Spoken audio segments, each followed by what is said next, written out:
A los 31 años, César Vallejo ya era un escritor poéticamente maduro. Trilce lo había constituido en uno de los poetas más grandes del idioma. Publica escalas melografiadas y fabla salvaje. Este mismo año, 1923, se embarca rumbo a Europa, a bordo del vapor Oroya, en un viaje del cual no retornaría jamás. Durante la primera etapa, los primeros meses de vida en París, Vallejo se sostiene con la corresponsalía del norte.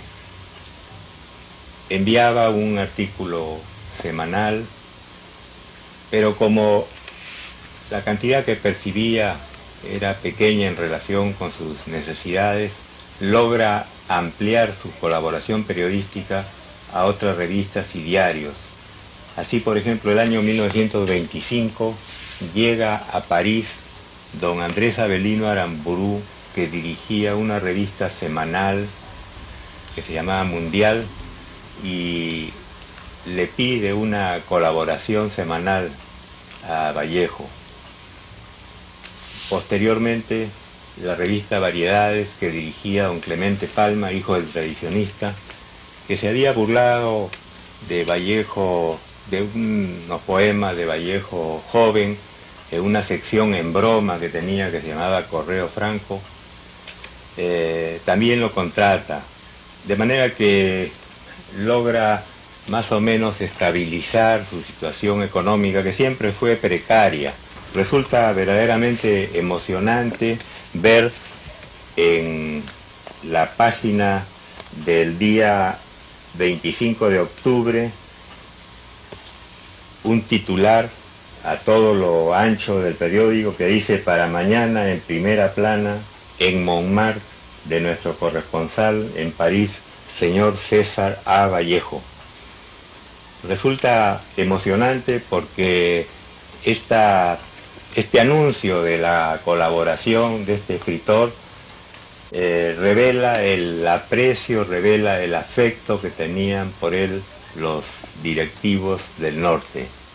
Sus crónicas y artículos son sobre los temas más diversos, más variados.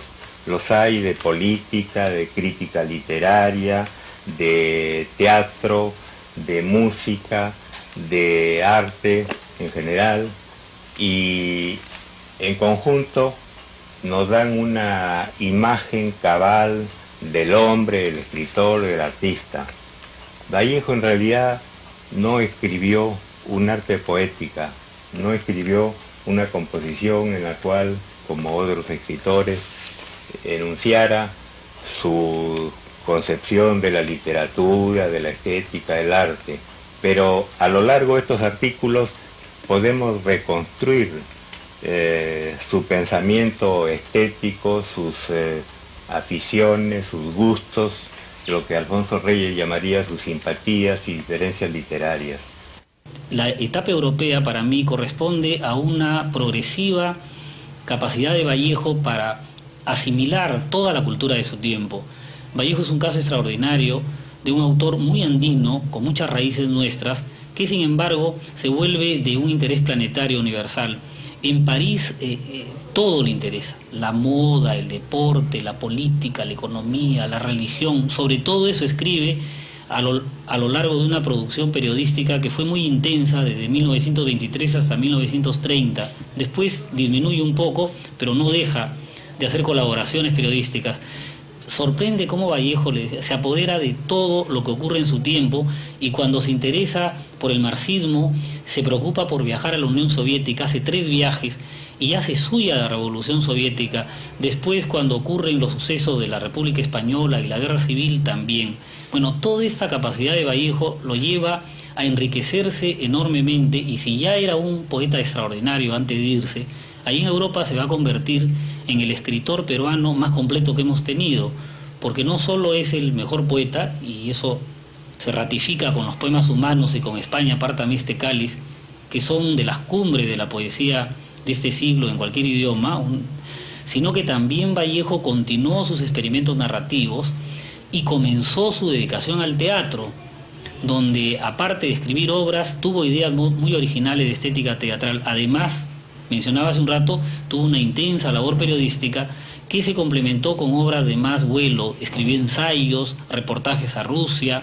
Si uno suma toda esta producción, creo que con todo derecho hay que admitir que es el escritor peruano que de modo más logrado elaboró una literatura completa y ofreció una visión del hombre, buscó una nueva ética, una nueva estética y una nueva antropología.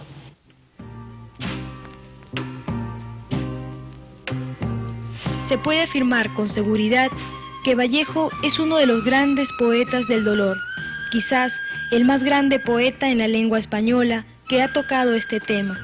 Sin embargo, hay que entender que la imagen del dolor para Vallejo no se queda simplemente en el fatalismo o en una posición pesimista, sino que por el contrario, da una visión del dolor cargado de rasgos positivos.